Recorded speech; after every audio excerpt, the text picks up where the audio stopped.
자, 안녕하세요. 정준환의 부동산 레시피 시간입니다. 전번 시간에 제가 우리 시청자분들을 위해서 617 대책에 대해서 6월 17일 발표한 대책에 대해서 Q&A 형태로 한번 여러분들께 설명드렸는데요. 오늘은 여러분들에게 대책에 대해서 과연 앞으로의 방향과 취지는 어떨까, 그리고 정준환 너의 생각은 뭐냐라고 물어보신다면 그런 방향을 정리해서 얘기를 드려보겠습니다. 6월 17일 날 발표했던 대책의 키워드는 4가지로 볼 수 있죠. 첫 번째는 집값 오르지 못하게 정부에선 강력하게 규제할 거니까 대출 받지 마세요. 이런 부분이 첫 번째고요. 자, 두 번째는 재건축 못하게 막을 거니까 재건축 사지 마세요. 이런 부분이고요. 자, 세 번째는 야, 당신들 법인으로 매입을 해서 편법적으로 했네. 그런 사람들 고생 좀 해봐라. 자, 네 번째는 이렇게 부동산 가격이 오르니 정부에서 기존에 내놓았던 그런 정책대로 안정화시키고 공급 많이 할 테니까 기다리세요 라는 의미의 4가지 부분을 얘기했습니다. 자, 그럼 정부의 취지는 뭐죠? 집 사지 마라, 집 산 사람 고생 많이 해라, 이런 어떤 큰 골자의 얘기를 한 건데요. 자, 이렇게 되면 현금을 많이 보유한 사람들도 있겠죠. 이런 사람들은 은행에 넣어서 마이너스 금리를,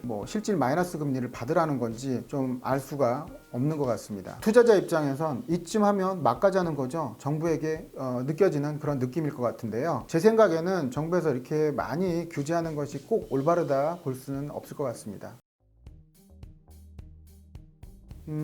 집값이 오른 원인은 뭘까요, 그러면? 자, 현 정부에서 내놓은 정책만 해도 21번이 됩니다. 과거의 노무현 정부 때도 발표했던 정책에 대한 규제만 해도 30가지가 넘거든요. 그런데 이런 정책만 계속 내놓는다고 해서 과연 집값이 잡힐 수 있을까라는 의문이 생깁니다. 대책이 나왔을 때마다 계속적으로 일시적으로는 거래가 안 됐지만 계속적으로 폭등하는 현상들은 분명히 있었죠. 집값이 오를 때마다 하는 정책, 땜질식 정책이 아닌가 싶습니다. 현 정부에서도 느끼지 않을까요? 무조건 집값을 잡겠다고 정책을 내놨다고 해서 잡히지 않는다는 것을 알 텐데요. 정부 입장에선 이럴 것 같아요. 집값이 오르는 거를 그렇다고 놔둘 수는 없기 때문에 정책을 내놓지만 부동산으로 투자했던 30, 40대, 40, 50대 입장에서는 그동안 대책이 나왔어도 집값은 뛰었네, 이런 느낌이 들겠죠. 당연히 대책이 나오면 일시적으로 거래는 안 되니까 말 그대로 가격은 보합세에 이루겠지만 어차피 유동자금이 많은 사람 입장에서는 부동산을 투자할 수밖에 없겠죠. 자, 3가지 테마로 한번 나눠볼 건데요. 3가지 테마 중에 첫 번째는 조정 대상 지역, 투기과열지구, 토지거래 허가구역, 이렇게 추가적으로 규제를 내놨는데요. 특히나 투기과열지구라든가 조정대상 지역 같은 경우는 추가로 포함되어 있는 곳이 서울과 경기, 인천, 대부분의 수도권은 다 들어간 거라고 보시면 될 것 같은데요. 다만 정말 오르지 않겠다라는 지역들, 아파트가 오르지 않겠다, 이런 지역들은 제외됐다, 이렇게 보시면 될 것 같고요. 두 번째 테마는 토지거래 허가구역 지정입니다. 대상지를 보면 청담동도 있고요, 삼성동도 있고, 그 다음에 대치동, 이렇게 강남 쪽과 송파의 잠실동, 이런 지역들이 대상지인데요. 굉장히 이런 지역들은 호재가 많죠. 자, 이렇게 토지거래허가 구역으로 지정이 되게 되면 구청장의 허가를 받아야 됩니다. 또한 2년 동안 거주를 하지 않으면 문제점이 발생을 돼서 허가를 안 해주게 됩니다. 토지에 대한 면적도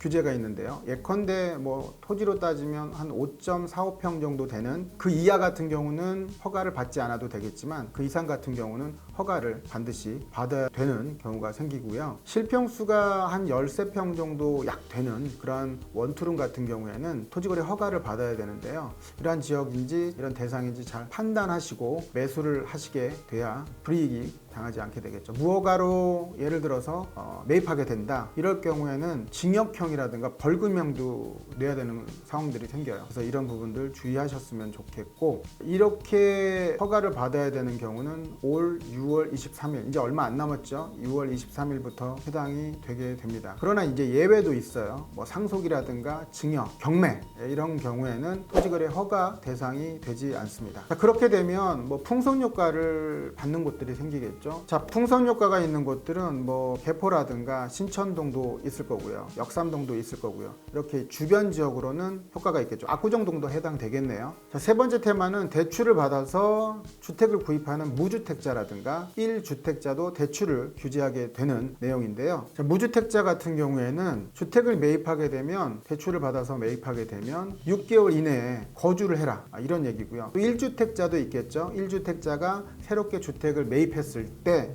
이때 역시 대출을 받게 된다면 6개월 이내에 기존 주택을 팔고 또 6개월 이내에 입주를 해야 되기 때문에 이제 말도 안 되는 어떤 이런 규제책이 나온 상태입니다. 자, 그렇다면 부작용도 있을 겁니다. 모든 사람들이 6개월 안에 들어갈 수 있는 부분이 안 되는 게, 만약에 세입자가 있다면 어떻게 되겠죠? 세입자 내보내야 되는데 아직까지 만기가 안 됐다면, 이런 경우에 큰 문제점이 발생되기 때문에 정말 좀 아이러니컬한 그러한 규제다, 이런 생각이 듭니다. 자, 현재 전세 사는 분이 전세자금 대출을 받았다, 이렇게 될 경우는 집 못 삽니다. 왜냐? 투기 지역에서나 투기과열지구에서 시가가 3억 초과하는 아파트를 만약에 매입하게 된다, 이럴 경우엔 바로 즉시 전세자금을 대출받은 것을 갚아라, 이런 부분이기 때문이죠.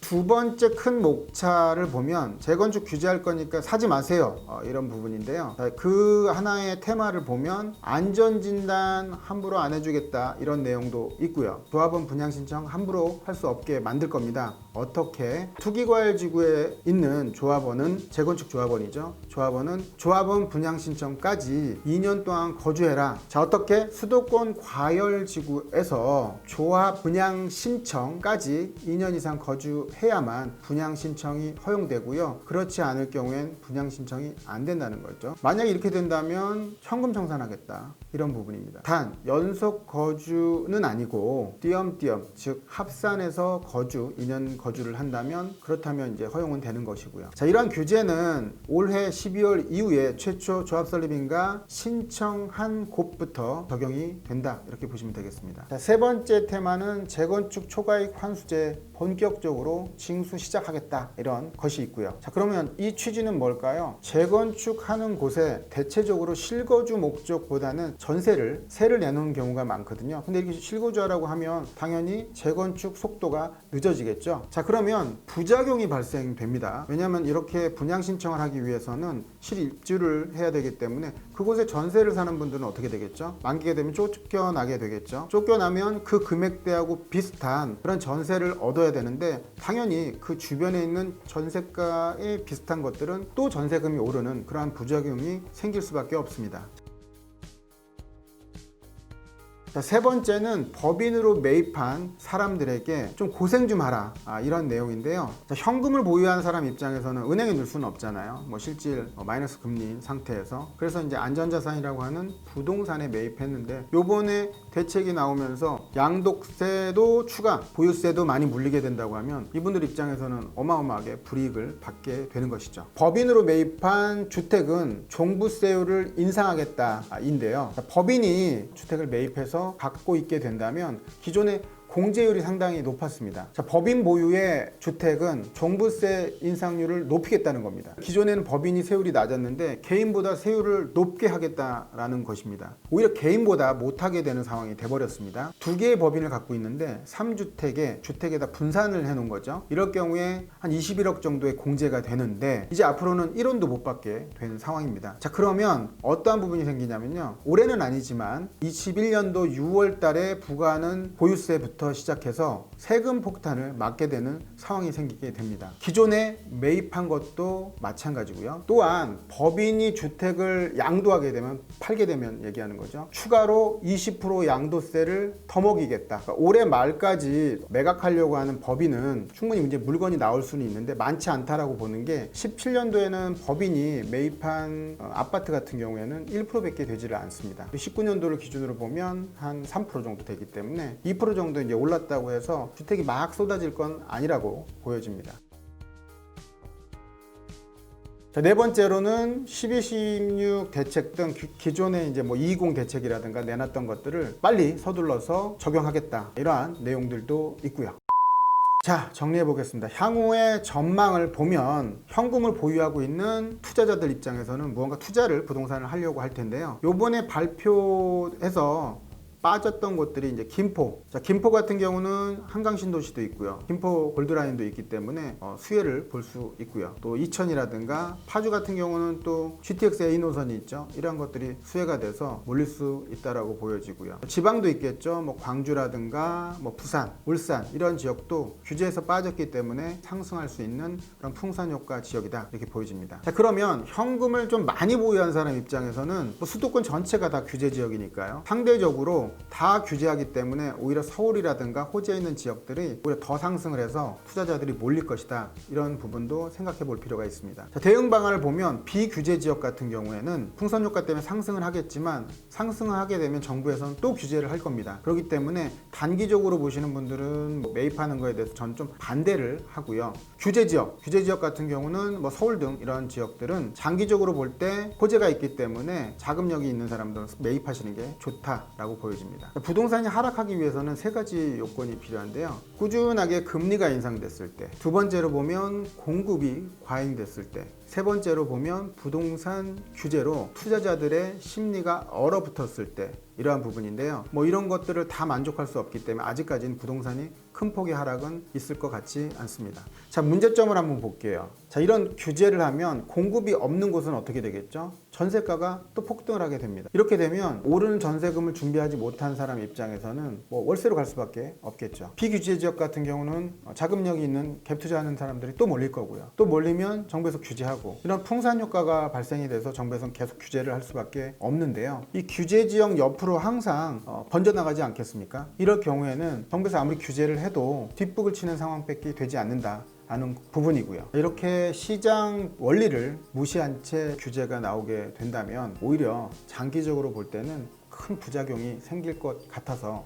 걱정이 되는 부분도 있습니다. 자, 대책이 나왔죠. 6월 17일 날 대책이 나왔는데 굉장히 혼란스러운 부분이 있습니다. 우리 시청자분들도 대책이 나왔기 때문에 나한테 적용되는 부분이 어떤 것인지 이러한 주의점을 판단해서 대응하시면 좋겠고요. 우리 시청자분들이 반드시 체크해야 될 부분들이 있습니다. 추가적으로 신규가 지정됐다면 나한테 적용되는 부분이 어떤 건지 체크를 하셔야 되는데요. 이게 이번에 발표했다고 이 이전에 했던 것도 소급해서 적용되는 부분이 있죠. 뭐 양도세라든가 종부세라든가 이런 것들은 소급해서 적용되니까 체크 반드시 하시기 바라겠습니다.